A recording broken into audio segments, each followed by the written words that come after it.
Hey there, folks. Welcome back to another episode of our podcast, Deliverability Dialogues. Good to be back. And today, we're skipping the 101 class. Yeah, that's all. We're going straight into the weeds of a channel that everyone thinks they've mastered, but, well, most are actually underutilizing or, frankly, actively breaking. That is the vibe today. We're looking at a comprehensive breakdown by Darren Blumenfeld on email marketing advantages and disadvantages. But before we get into the nitty-gritty of the source, I need to throw a number at you. It's the ROI monster. I have a feeling I know which one you're going to cite. I think you do. It's 42. Specifically, a 2023 study found that for every single dollar invested in email marketing, the average return is $42. Wow. That is a 4,200% return on investment. It dwarfs social. It crushes PPC. That's an impressive number. But, and I have to be the wet blanket here. Averages are, well, they're dangerous things. No, really, that 4,200% figure is an aggregate. It includes the giants with pristine sender reputations and these massive engaged lists. It also averages out the companies getting zero return. Because they're blacklisted. Because their domain is blacklisted and they don't even know it. That's a fair point. And that's exactly why we're doing this deep dive. If you're listening to this, you know your way around an ESP. You probably know the difference between a hard bounce and a soft bounce. Right. We aren't here to explain what a subject line is. Exactly. Our mission is to take that massive potential, the golden way, against the operational and technical realities, what we're calling the guardrails. Right. We want to figure out why some setups, print money at that 42-to-1 ratio and why others are just shouting into the void. So I'm claiming the role of the optimist. I'm focusing on the goal. I want to push all the advantages that drive that economic engine. And I'll be the realist. I am the guardrail. I'm here to remind us that the engine explodes if you don't maintain the technical hygiene. Deal. Let's start with the economic argument. Blumenfeld uses this analogy of the second shop. It's a decent metaphor, but let's maybe sharpen it a bit. Okay, well, the idea is that email acts as an additional sales channel that runs parallel to your website or your physical location. It's a dedicated space to display inventory. But unlike a brick-and-mortar store, you don't wait for foot traffic. No. You push the shop window to the customer. Which brings us to the unit economics.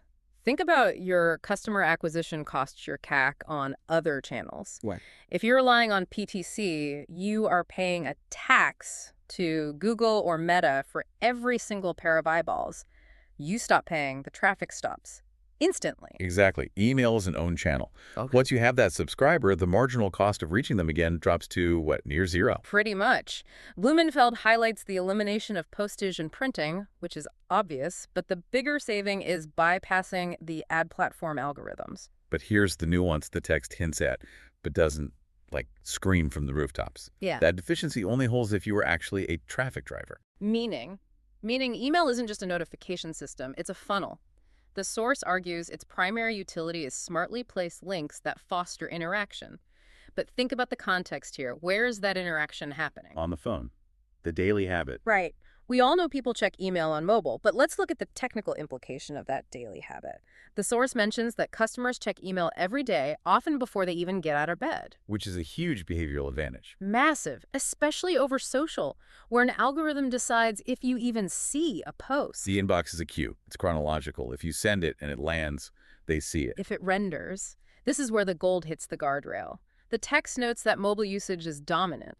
But for our listeners, that means dealing with the nightmare of responsive design. Oh, you mean the joy of coding for Outlook versus Gmail versus iOS Mail? Precisely. It's not just making it look good on a small screen. It's dark mode. It's font rendering. If your second shop loads with broken images or unreadable text because you didn't inline your CSS correctly, That 4,200% ROI is gone.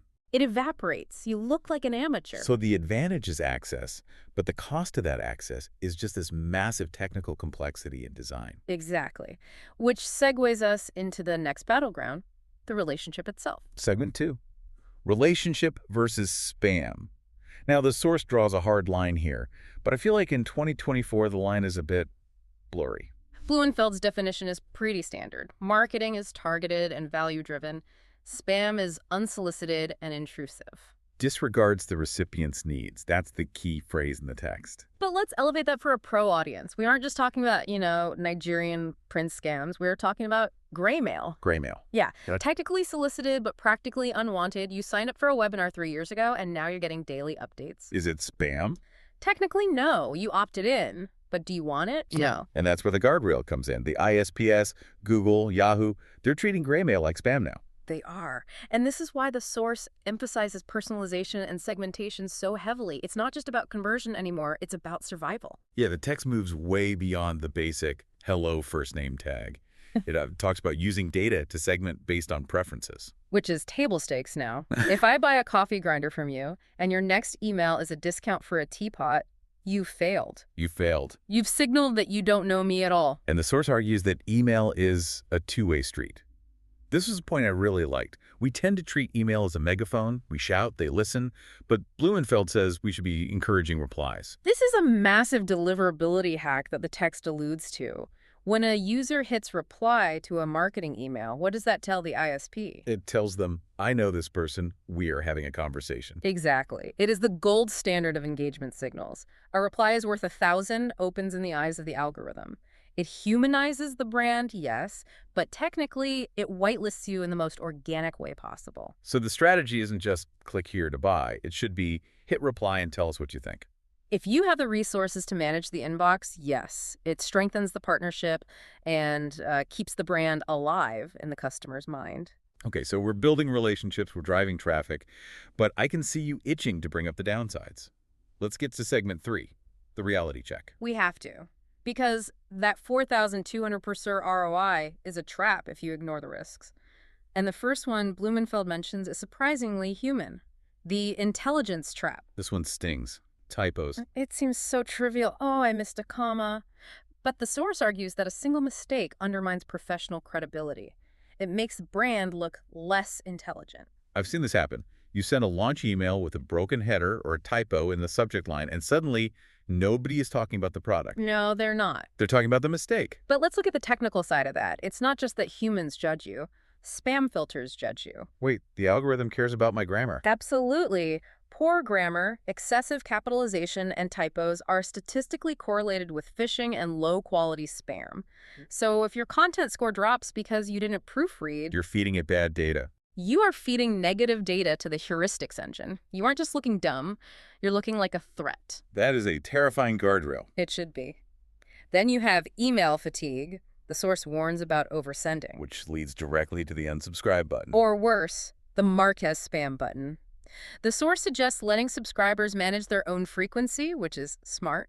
But we also need to talk about privacy concerns. The modern minefield. GDPR, CCPA.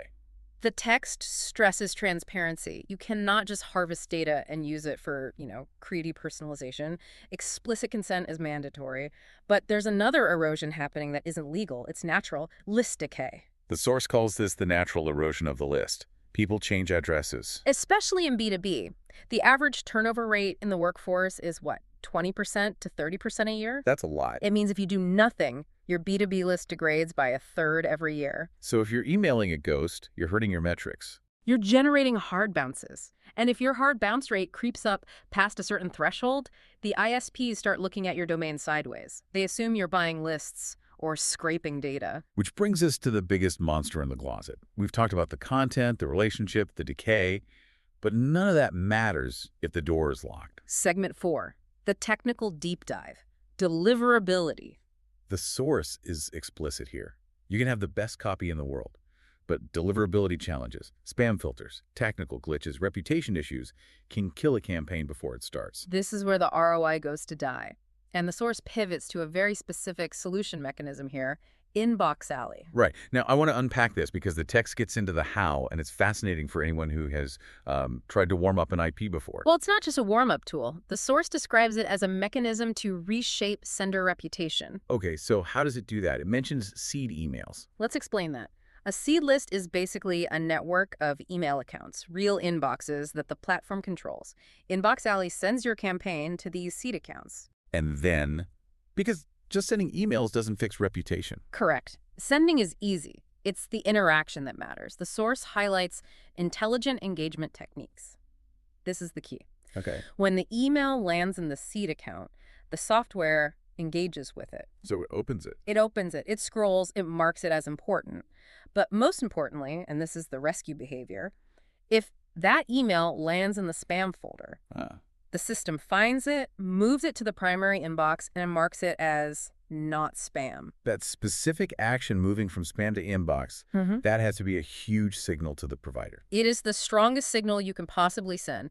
You are effectively teaching Gmail or Outlook, hey, you made a mistake, this is valuable content. You're retraining the algorithm. Exactly. You are rehabilitating your domain reputation. The text notes that this moves future emails, your real emails to real customers, into the primary inbox. And that's the connection to the ROI. If you fix the deliverability, the open rates go up, the clicks go up, and you get your $42 back. Precisely. For a pro listener, this is the difference between hoping for the best and actually engineering your reputation. You can't control the algorithm, but you can certainly influence it with tools like this. So assuming we've fixed the plumbing with Inbox Alley and we've got our strategy in place, what does the future look like? Segment 5 touches on strategy. It outlines 3 main pillars: automation, design, and the quality debate. I love automation. Set it and forget it? I hate that phrase. I knew you would. You cannot forget it. The source talks about using triggers purchase behaviors, signups to send timely messages. That's smart. But automation without supervision is how you end up sending happy birthday emails to someone who just unsubscribed or complained. Fair. It needs a pilot in the cockpit. We already touched on design responsive templates are non-negotiable, but I want to hit on the quality over quantity point. The ego metric. Right. Every marketer wants a million-person list. It looks good in the pitch deck. But the source is adamant. A large audience does not guarantee sales. In fact, a bloated list is a liability. It drags down your engagement rates. So if I have 100,000 people and only 1% open, that looks worse to Gmail than 10,000 people with a 30% open rate. Much worse. And that low engagement makes it harder to hit the inbox next time. The advice is clear. Prune the list. Keep it small. Keep it engaged. And finally, high competition. The inbox is a battlefield. It is. The barrier to entry for email is so low, which means the noise level is high. The only way to win is relevance. So let's wrap this up. What's the verdict? The verdict is that email marketing is a paradox. It is simultaneously the most robust, high ROI channel available, the gold, and the most fragile technical ecosystem, the guardrail. You can't have the ROI without the hygiene. You cannot. You need to respect the technical realities of deliverability, the design constraints of mobile, and, the human need for genuine value. The source leaves us with an interesting thought about immediacy. It lists the lack of immediacy as a disadvantage compared to, live chat. And I'd argue that's actually a superpower. How so? Chat is a sugar rush. It's instant, but it's fleeting. Email is a slow burn. It lacks that immediacy, but that allows for a deeper, longer-term nurture. It builds loyalty over months and years, not seconds. Provided you stay out of the spam folder. Provided you respect the inbox. I love it. Respect the inbox, and it will respect your bottom line. That's it. Thanks for tuning in. Until next time, happy Inbox Alley.